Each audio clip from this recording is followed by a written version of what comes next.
Bonjour à tous, bienvenue dans notre étude biblique. J'espère que vous avez vécu une belle journée à ce point-ci. Sinon, dans la parole de Dieu, espérons que nous allons être encouragés. Amen.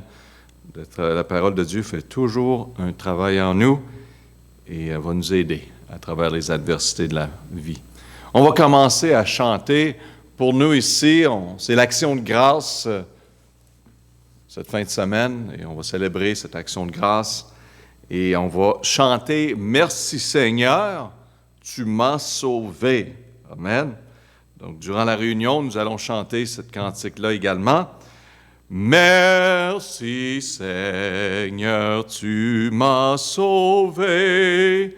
Merci Seigneur, tu m'as donné la victoire sur le péché.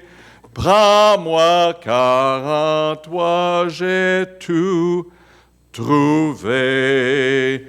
Quel bonheur, je te bénirai. Quel bonheur, je t'exalterai. Quel bonheur, je t'adorerai,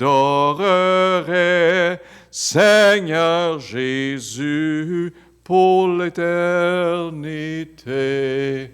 Amen. Gloire à Dieu. Merci Seigneur, tu m'as sauvé. Merci Seigneur, tu m'as donné la victoire sur le péché. Gloire à Dieu pour cela.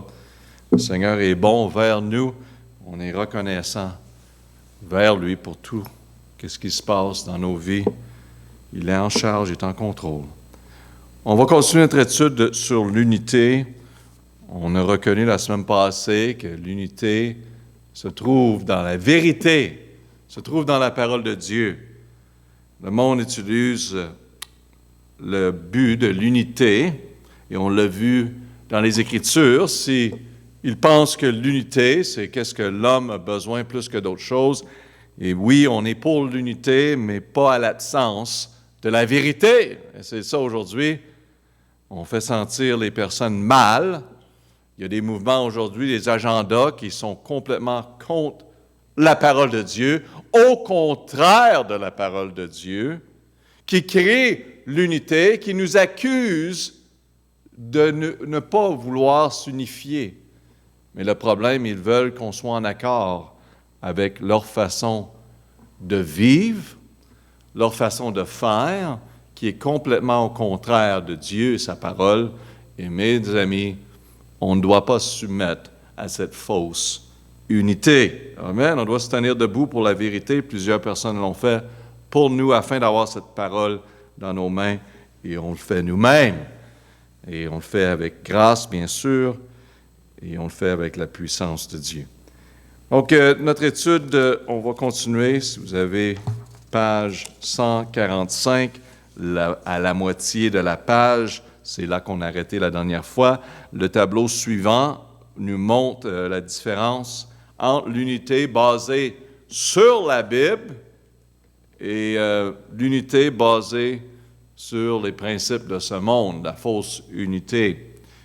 Premièrement, on voit la véritable unité, c'est un seul. Regardons Éphésiens 4:4. La Bible nous dit, « Il y a un seul corps et un seul esprit, comme aussi vous a été appelés à une seule espérance par votre vocation. » Ici, on voit un seul corps que nous allons rentrer, un seul corps. D'après Colossiens 1:18, la Bible nous dit dans Colossiens 18, « Et c'est lui, on parle de Christ, qui est la tête du corps de l'Église. » C'est Christ qui est en charge, qui est à la tête de l'Église. Donc, on doit se soumettre à lui. Pas un mouvement de l'Église, pas les enseignements de l'Église, les enseignements bibliques. Et l'Église doit se soumettre à cela. Il est le commencement, Christ est, le premier-né d'entre les morts, afin qu'il tienne le premier rang en toutes choses. Christ est first, premier en toutes choses. Donc, ce corps, ici, la Bible nous dit en Colossiens, ce corps, la tête du corps de l'Église. Donc, ce corps est l'Église du Nouveau Testament. Il n'y a qu'une seule sorte d'Église, l'Église du Nouveau Testament. Il n'y en a pas plusieurs églises. Les églises doivent se soumettre à les enseignements de l'Ancien Testament, le Nouveau Testament. Les églises du Nouveau Testament. Le mouvement économique embrasse toutes les dominations protestantes, les groupes orthodoxes, communistes de l'Est. Ces mouvements représentent, pour parler avec les églises catholiques et tout ça, donc ils tombent tout en dessous du parapluie chrétien. Il dit, ça inclut toutes ces églises-là, et on doit venir ensemble, mettre nos différences de côté, afin de venir ensemble. Mes amis, je ne mettrai pas le salut de côté. Je ne mettrai pas le salut par la foi sans œuvre de côté. C'est la doctrine principale. Et plusieurs églises qui tombent dans le parapluie chrétien ont délaissé ce salut. Le salut se trouve pour eux dans la religion. Le salut se trouve dans les œuvres, dans les performances, dans les dons. On ne peut pas se tenir les mains à l'unité avec des personnes qui ne croient pas des principes bibliques. On voit aussi également un seul esprit. Regardez Éphésiens 4:4, un seul corps et un seul esprit. L'espace à remplir, dans la deuxième case, c'est esprit. Ceci fait référence, si vous regardez 1 Thessaloniciens 4:8, ceci fait référence au Saint-Esprit. 1 Colossiens 4:8. C'est pourquoi celui qui rejette ceci ne rejette pas un homme, mais Dieu, qui nous a aussi donné son Saint-Esprit. Saint-Esprit, qui est aussi mentionné dans Jean 16:13.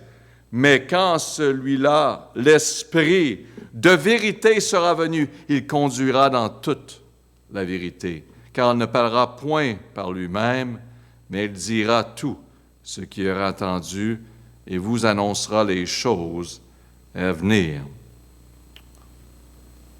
L'esprit de vérité. Ici, dans l'espace à remplir, en bas, comme étant l'esprit de vérité. Il ne mêlera jamais vérité avec erreur. Donc, souvent les personnes vont dire, est-ce que cela c'est la vérité? Mes amis, si on veut savoir c'est quoi la vérité, regardons à qu'est-ce que la parole de Dieu dit. Et comme je vous l'ai dit, regardons à toutes les Écritures. Pas seulement soulever un verset pour essayer de convaincre des personnes de qu'est-ce qu'on pense. Faites attention au pasteur qui vous montre juste un verset afin de vous vraiment vous donner qu'est-ce qu'il pense, qu'est-ce qu'il aimerait que vous croyiez.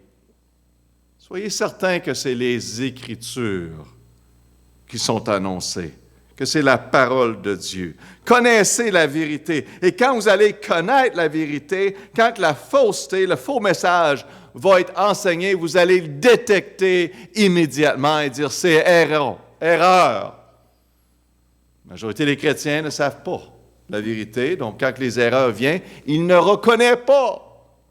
Les oreilles ne sont pas attentives à ces erreurs, c'est très important. Et c'est pour ça que nous avons l'Institut biblique, afin que vous connaissiez la vérité. Ici, la fausse unité, se détourner de la parole de Dieu, c'est de s'attacher. Dans 1 Timothée 4:1, ça nous dit s'attacher à des esprits séducteurs. Donc, l'espace à remplir, là, esprit. 1 Timothée 4:1, l'Esprit dit expressivement que dans les derniers temps, quelques-uns se détourneront de la foi, s'attachant à des esprits séducteurs et à des doctrines de démons. Éloignez les personnes de la simplicité de l'Évangile. de Jésus-Christ. Ici, Babylone, on voit, dans Apocalypse 18, 2, et il cria avec force, une grande voix, et dit, « Elle est tombée. Elle est tombée, Babylone la grande. Elle est devenue la demeure des démons et le repère de tout esprit immonde. Et le repère de tout oiseau immonde et horrible. Babylone sera un repère de tout esprit immonde. Ou que la religion mondiale, n'est-ce pas, a été créée, tenté d'être créée par l'homme, et Dieu les a séparés. Et dans le Nouveau Testament, on voit la même chose. À la fin, l'homme va tenter de faire tout. La même chose qu'ils ont fait à Babylone. Ils vont le refaire encore. Esprit immonde. Ce n'est pas l'unité en dessous de l'Esprit de Dieu. 1 Jean 4,1 nous dit bien, bien-aimés, ne croyez pas à tout esprit, mais éprouvez les esprits pour voir s'ils sont de Dieu, car plusieurs faux prophètes sont venus dans le monde. Plusieurs faux prophètes sont venus. Quand on connaît la vérité, on peut les sentir de loin, les faux prophètes. Tout est entouré à propos de l'argent. Le gain personnel, se manifester eux-mêmes, se bâtir un nom. On les voit. De faire semblable qu'ils font des miracles, quelque chose, afin que le monde dise « wow » à lui, au lieu de dire « wow » à Dieu. Ils sont tellement faciles à sentir, frères et sœurs. Cette senteur vient. Quand on connaît la parole de Dieu, on peut les sentir venir de loin. L'Esprit de Dieu. Croyez pas tous les esprits, mais éprouvez-le. Comment qu'on les éprouve? On vérifie qu'est-ce qu'on entend si ça s'enligne avec la parole de Dieu. Hein? Ça s'enligne-tu? Ou c'est vraiment un conflit? Il y a beaucoup de conflits en ce moment, malheureusement. Dans les églises, il y a beaucoup de conflits. Parce que l'homme a délaissé une bonne partie. Il a ajouté, il a enlevé à la parole de Dieu. Il en met plus que la parole dit. Pasteur, ça a l'air compliqué. Non, c'est pas compliqué. C'est ça que l'adversaire veut exactement qu'on pense. C'est que l'homme et la religion ont compliqué les choses. Sachons simplement, retournons à la base, à la fondation de toute chose, que c'est la parole de Dieu et la parole de Dieu seule. Et on doit aller à une église et faire partie d'une église qui va se tenir debout, et leur fondation, leur enseignement est seulement la parole de Dieu. Et mes amis, les versets sur les sujets, sur les principes bibliques, sur les enseignements de fondation sont vraiment entourés de la parole de Dieu. C'est clair, pour tous, c'est évident.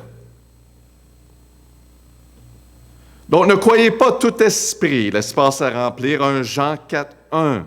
De nos jours, le plus grand esprit écuménique se trouve dans le mouvement charismatique. Oh, mes amis, est-ce qu'ils aiment parler du Saint-Esprit, le Saint-Esprit ça, le Saint-Esprit a bougé ici, le Saint-Esprit fait ça, le pasteur a frappé et boum, le Saint-Esprit a allumé cette personne?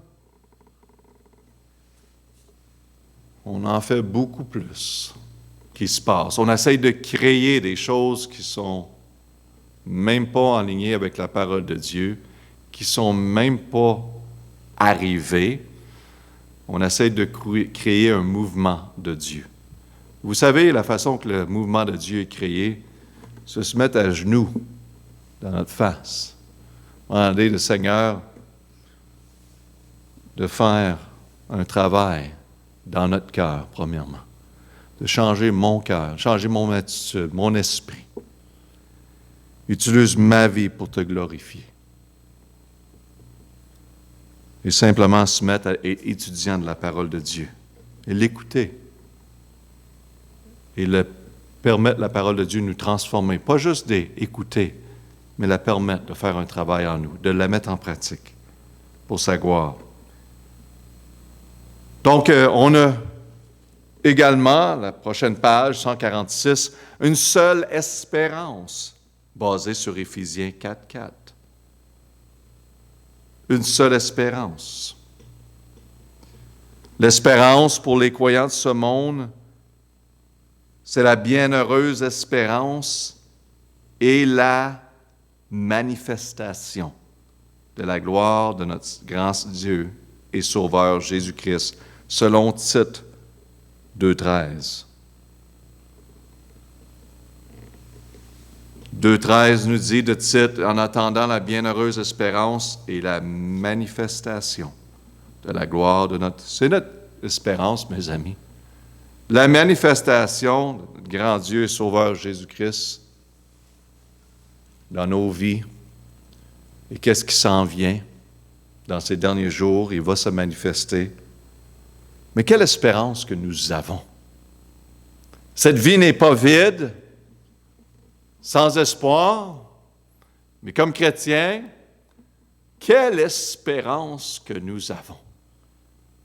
Pour nous, cette mort mystique qui est devant nous, ce n'est pas la mort, c'est la vie qui nous attend. Et mes amis, c'est merveilleux d'avoir cette espérance, d'être dans la présence de Dieu. Ça s'en vient. Êtes-vous prêt à rencontrer votre Créateur? Est-ce qu'il est votre Sauveur? C'est à vous de décider. C'est votre choix. Une seule espérance. Vous savez que fausse religion, les conseils mondiaux des Églises embrassent la mission de l'Évangile social. Ce qu'on cherche à obtenir, cette société utopique, par la théologie de la libération, une révolution marxiste. C'est des mots assez compliqués, mais c'est simplement que l'homme essaie de s'établir son propre royaume, sa propre espérance dans ce monde. Non, mes amis, il va y avoir une nouvelle terre. Amen. Qui nous attend. Une seule espérance. Il y en a qui se donnent, qui mettent leur corps sur la route, comme vous avez eu sur des vidéos, pour conserver cette planète. Mes amis, on prend nos responsabilités, mais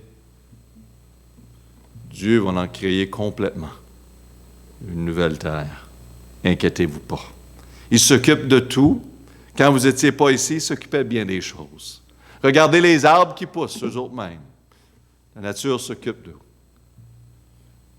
C'est le temps que l'homme sert son Dieu au lieu de servir sa création. Servir le Dieu et non la création. On ne donne pas notre vie pour des arbres. On donne notre vie pour notre Dieu. Donc, on a un seul Seigneur également. Dans Éphésiens 4:5, un seul Seigneur, une seule foi, un seul baptême. L'Église de Rome recherche à unir toutes les chrétiennes sous l'autorité du pape. Mais on a un seul Seigneur, mes amis. Jésus-Christ est le Seigneur à la gloire du Dieu le Père. Philippiens 2:11. Et toute langue confesse que Jésus-Christ est le Seigneur à la gloire de Dieu et du Père. Donc, combien de personnes que je parle qui me disent, on a tous le même Dieu. On a tous le même Seigneur. Il y a différents chemins à Dieu. Mes amis, il n'y a pas différents chemins. Jésus-Christ est le chemin, n'est-ce pas? Il est la vie. Seulement lui, il est. Il est la vérité. Seulement lui. C'est ça que la Bible nous dit comme chrétiens.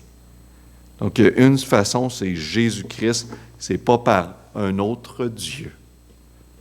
C'est pas par une autre religion. C'est Jésus-Christ, Jésus-Christ et Jésus-Christ. Plusieurs dans les mouvements économiques qui honorent Jésus-Christ des lèvres seulement, disant Seigneur, Seigneur, mais, Seigneur, Seigneur, oui, mais ils ne gardent pas ses commandements. Dans Luc 6, 46, pourquoi donc, Jésus dit, m'appelez-vous Seigneur, Seigneur, tandis que vous ne faites pas ce que je dis. Wow! Jésus dit, vous m'appelez Seigneur, Seigneur. Ah oui, Seigneur, Seigneur. Ah oui, Seigneur. Mais ne faites pas qu'est-ce que je dis. Dans Jean 14, 15, si vous m'aimez, Jésus dit, gardez mes commandements. Si vous m'aimez, gardez mes commandements. Un seul Seigneur, une seule espérance, une seule foi, basée sur Éphésiens 4, 5. Dans Jude 3, la Bible nous dit, Jude 3, je ne l'ai pas écrit,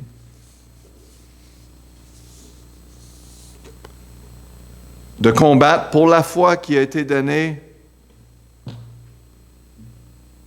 à les saints. Vous pouvez le regarder vous-même. C'est le corps complet de la doctrine enseignée dans la parole de Dieu. Donc, on a une seule foi. La déclaration de foi officielle du Conseil mondial des Églises est très courte et générale. Il le faut pour accommoder un de ces grands éventails de croyances à l'intérieur d'un amas religieux aussi varié. Vous pouvez le lire vous-même, je trouve que c'est beaucoup de mots aussi qui ont été écrits, mais on a une seule foi. Et ça se trouve en Jésus-Christ. Pas dans la religion, pas dans la catéchèse, pas dans des mouvements charismatiques qui sont à l'extérieur de la parole de Dieu, mais ça se trouve seul dans la parole de Dieu. C'est notre foi. Et on doit se défendre pour cette foi. Dans Jude, chapitre 3, je vais vous le lire, excuse-moi, le verset 3. « Bien-aimés, plein de zèle, pour vous écrire touchant à notre salut commun.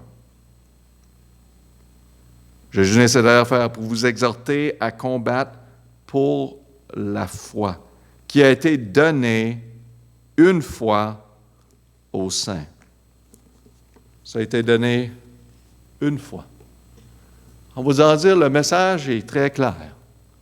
Il est très puissant, il est très clair, sans question.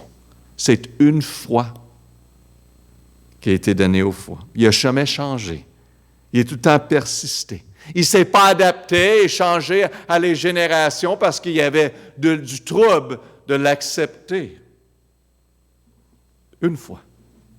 Et vous la savez, si vous faites partie de l'Institut biblique, vous savez quel est le message de la foi en Jésus-Christ. C'est le seul message important. C'est le message de quel que l'homme doit croire afin d'avoir la vie éternelle. Il n'y en a pas d'autre. Une seule foi. Un seul baptême. Matthieu 28, 19 nous dit, la grande commission est bien claire, d'aller partout à travers le monde. Et professez cette bonne nouvelle et soyez baptisés. C'est l'immersion dans l'eau de celui qui a cru, rappelant symboliquement la mort et la résurrection du Seigneur Jésus-Christ. Un commandement donné aux églises de Jésus-Christ.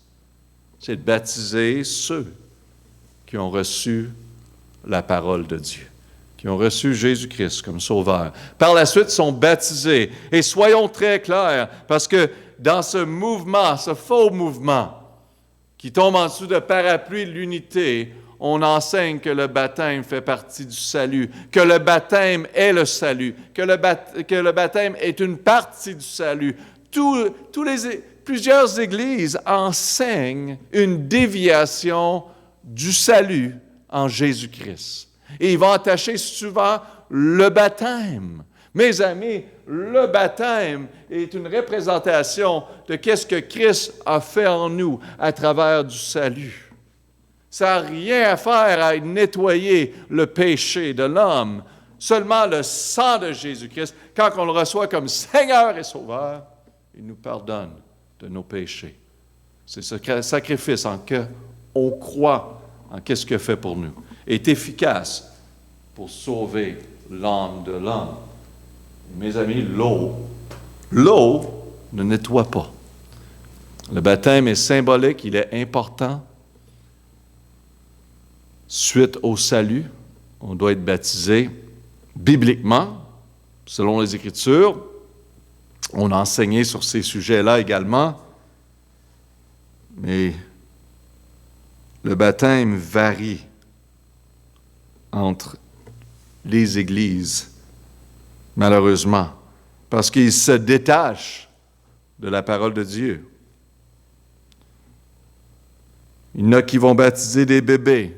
Jamais dans la parole de Dieu qu'un bébé est baptisé. Il y en a qui vont baptiser des inconvertis.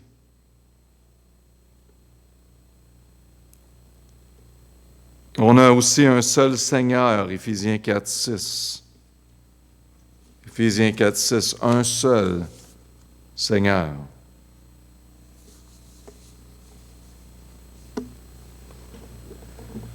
Le Dieu Tout-Puissant de la Bible qui se manifeste en trois personnes, le Père, le Fils et le Saint-Esprit.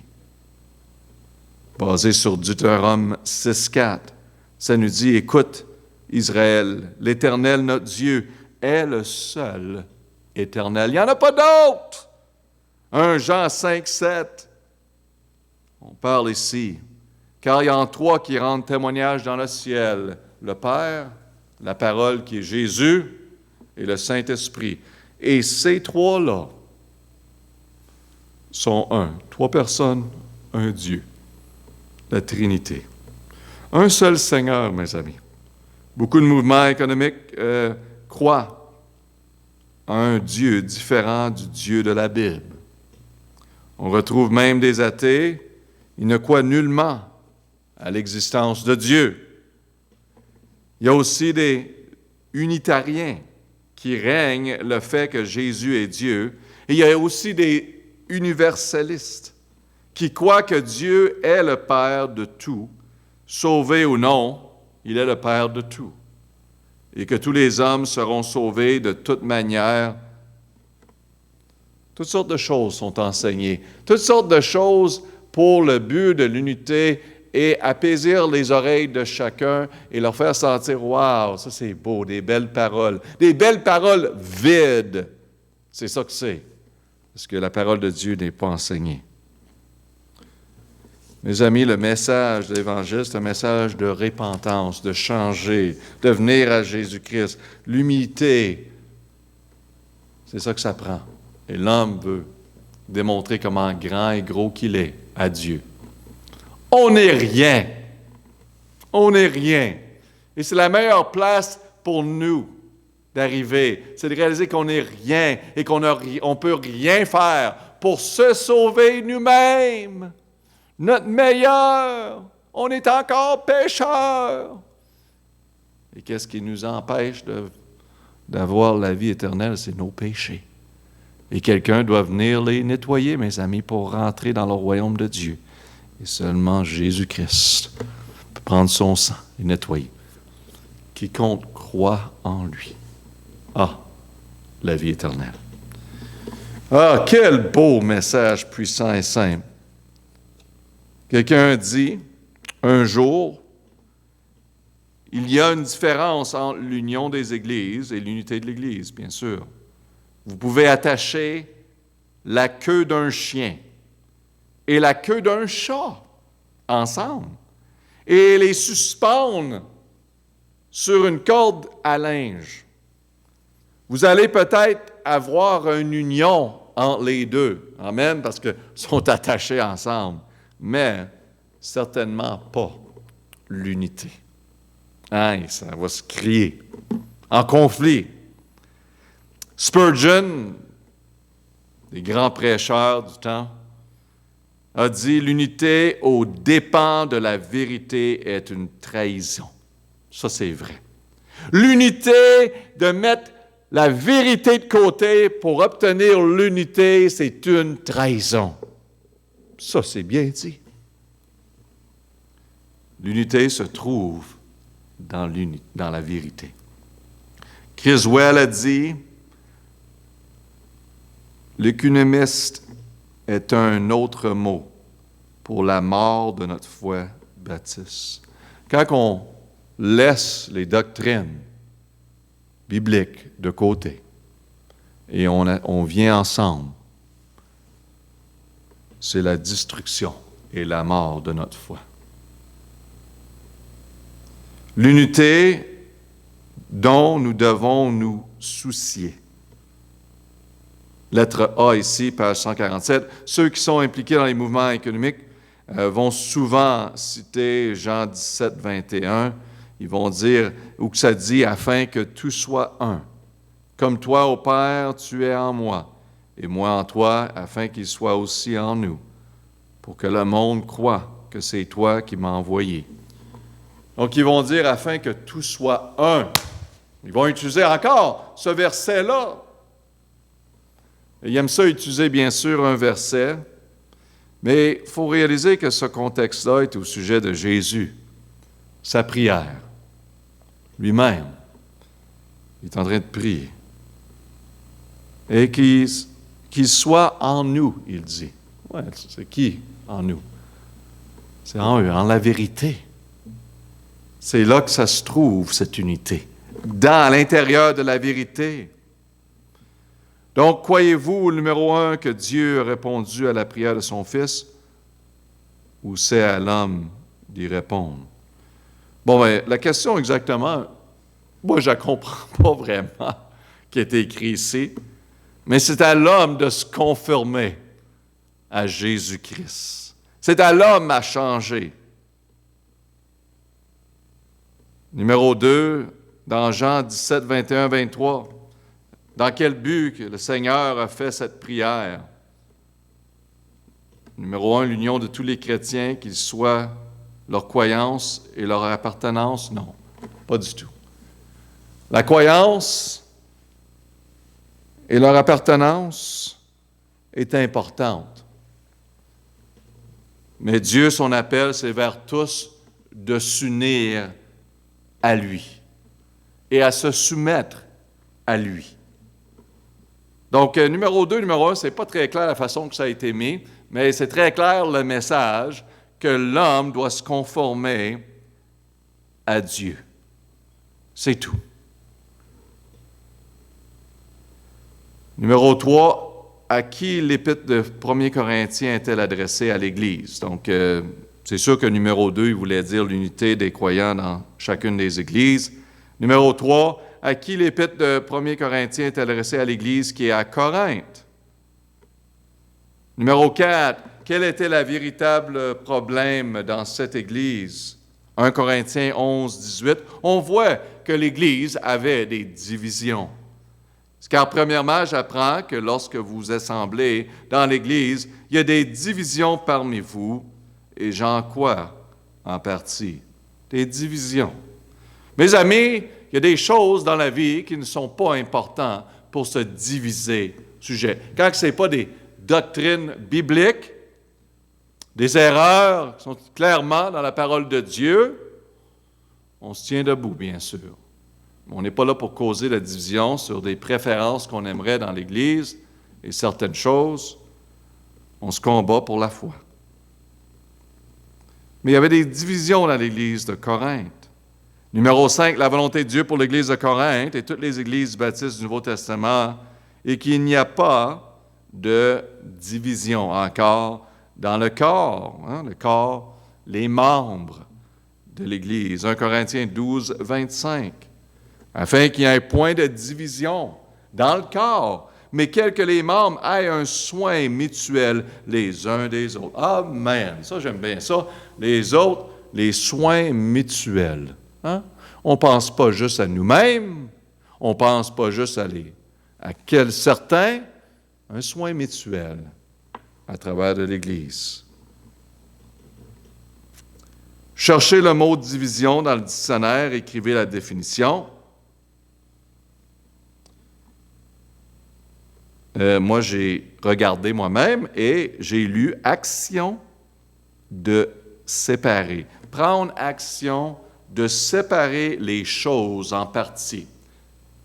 Ça, c'est à moi. Ça, c'est à toi. Ça, c'est à lui. Ça, je ne fais pas ça. Ça, c'est pour lui. Les divisions, créer des divisions.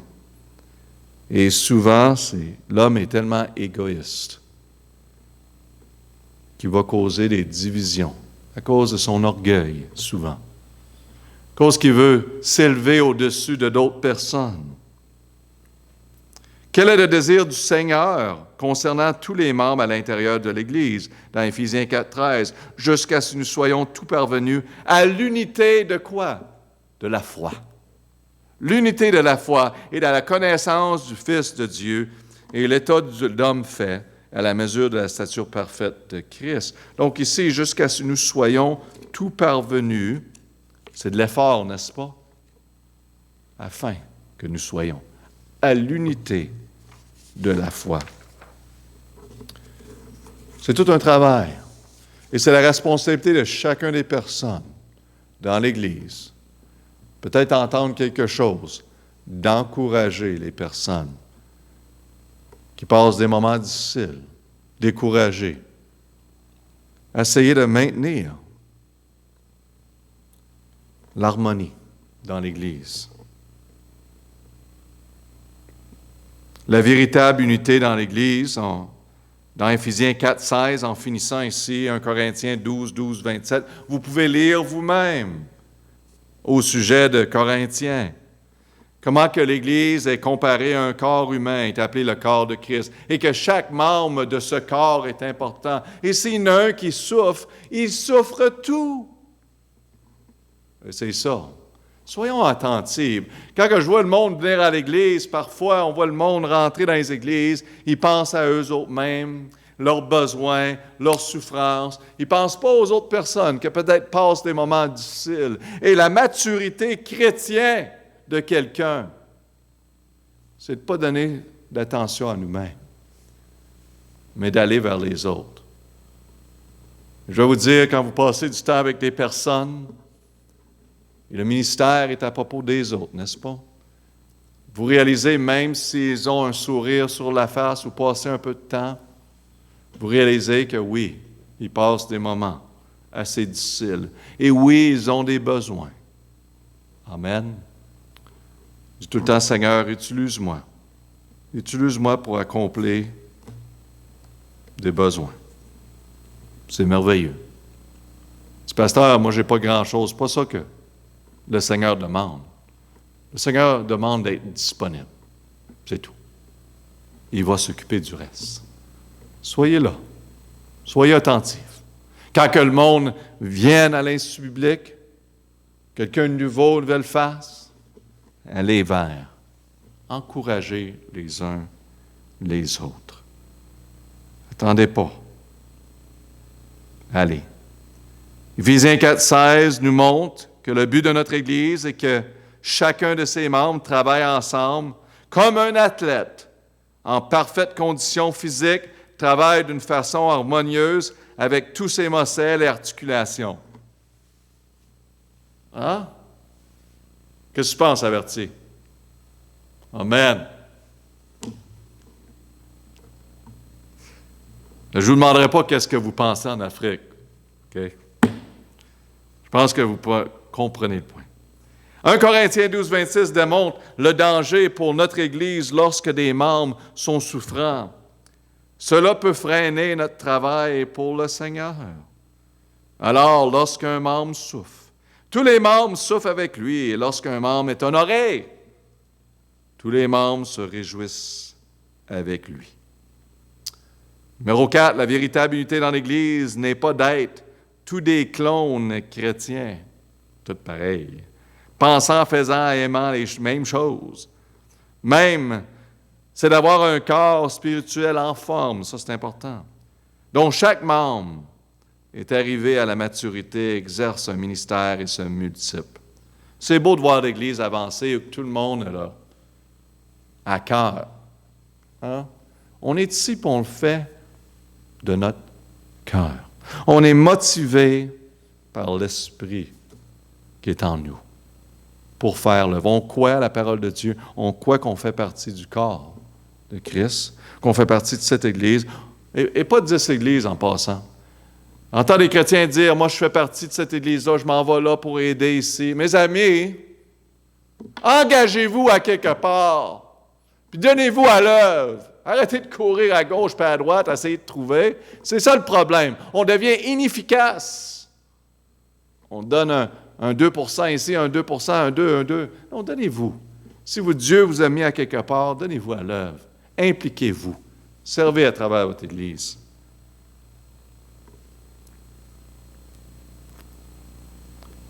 Utilisez les dons. Amen. Qu'il y a des personnes qui ont des différents dons. Aujourd'hui, j'étais ici, des personnes qui préparaient les repas. Et il y a d'autres qui faisaient du nettoyage, qui préparaient à l'extérieur. Ça prend des personnes. Il y a des personnes qu'aujourd'hui qui préparaient pour enseigner, pour prêcher la parole de Dieu. Différentes personnes.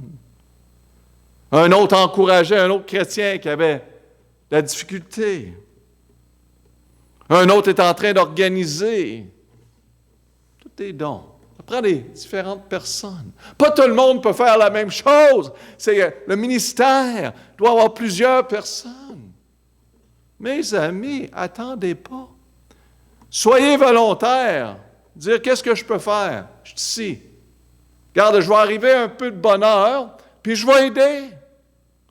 Je vois que tu as besoin d'aide, tu ne peux pas. La raison que l'œuvre n'avance pas, c'est le problème, c'est les ouvriers. Et c'est pour ça que le Seigneur nous dit de prier pour des ouvriers. Mes amis, c'est le temps qu'on arrête de penser à nous-mêmes, qu'on fait ça ici. Je ne sais pas si vous avez des manches longues en Afrique, hein? Mais comme ça veut dire qu'on s'en va au travail. Une signification. On avance.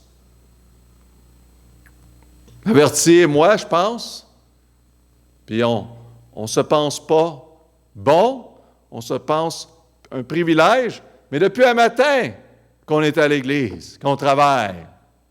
Amen? C'est une bénédiction. On a l'air-tu misérable? Non. Hein? Regarde, il y a un gros sourire. Je ne le vois pas averti, là, mais je vois ses dents. Je vois ses dents. Il sourit.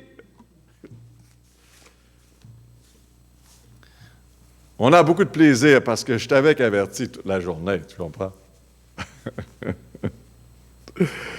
Gloire à Dieu. Amen. Le ministère, c'est merveilleux. L'aide pour l'unité dans l'Église, Éphésiens 4, 11, 12. On voit Dieu donne aux Églises des apôtres, des prophètes, des ministères. Certains ministères ont cessé, comme on a déjà parlé, ainsi que des évangélistes et des pasteurs et des docteurs, toutes sortes de personnes, pour accomplir l'œuvre de Dieu, et que c'est merveilleux quand ça avance. Et l'homme se donne à l'œuvre de Dieu. Lettre D, en finissant, l'attitude nécessaire pour l'unité de l'Église. Une bonne attitude, bien sûr. Mais l'attitude est démontrée dans Éphésiens 4, 2 et 32. Ici, on voit dans ces deux versets, en toute humilité et douceur, avec un esprit patient, vous supportant les uns les autres avec charité. Donc, vous mettrez ça, vous voyez tous les espaces là remplir, mais l'esprit d'humilité. C'est pas parce qu'on est leader qu'on n'a plus besoin d'avoir l'humilité. On écoute. Les autres personnes ont des choses importantes à dire. Ils font partie du corps, peu importe. Même s'ils sont malades, même s'ils sont limités. Ils font partie du corps. Humilité, allons-y. Supportant les uns les autres avec charité. Mais soyez les uns envers les autres bons, miséricordieux, vous pardonnant les uns aux autres comme Dieu vous a aussi pardonné en Christ, gang de misérables. J'ai ajouté ça à la fin. C'est juste pour dire que nous, on pense qu'on n'a pas besoin de pardonner les uns les autres quand Christ nous a pardonné de tous nos péchés. Mes amis, peut-être vous êtes là, assis, à l'écoute aujourd'hui, et vous avez quelqu'un que vous ne voulez pas pardonner. Comme chrétien, premièrement, Jésus-Christ vous a pardonné de tous vos péchés. La liste de vos péchés était très longue. Et c'est à nous d'être comme notre Père Céleste et de pratiquer la même chose, de pardonner les uns les autres.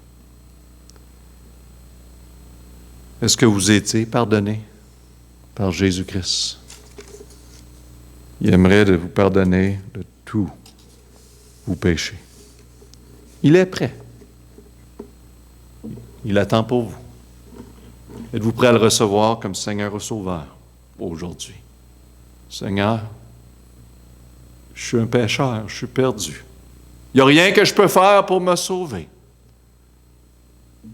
Mais je reconnais que Jésus-Christ a donné sa vie sur la croix pour moi, pour mes péchés. Je n'ai plus besoin d'essayer de travailler, faire certaines choses, œuvres, être religieux pour atteindre Dieu. Je réalise qu'il n'y a rien que je peux faire et je suis rien. Et que Jésus-Christ a tout fait. Je mets ma foi en lui, seul. Il est mon Sauveur et mon Seigneur à partir de maintenant. Est-ce que c'est votre désir? Est-ce que vous avez demandé à Jésus-Christ de vous sauver? Il vous donne en retour la vie éternelle. C'est merveilleux. Chrétiens, allons-y en unité. Bien, la unité se trouve avec notre relation avec Jésus-Christ, premièrement, et la relation dans sa parole. On soumet à la parole de Dieu. Oh, que c'est merveilleux. C'est simple. Et ça va transformer votre vie. On va prier, Père éternel, merci pour l'unité qui est biblique, qui se trouve dans le périmètre de la vérité, la parole de Dieu. Aide-nous à être fortifiés dans ta parole à travers de ces études. Aide-nous, Père, à reconnaître la vérité et à reconnaître cette fausse unité. Il y a des faux prophètes, la Bible nous dit. Il y a des faux mouvements. Aide-nous à se tenir proche de toi et ta parole, de bénir nos vies pour la gloire de Dieu, Père. On veut être utilisé pour vraiment faire une différence dans ce monde, faire une différence dans notre communauté, faire une différence au Congo. Père, fais un travail en nous pour ta gloire. On prie au nom de Jésus. Amen.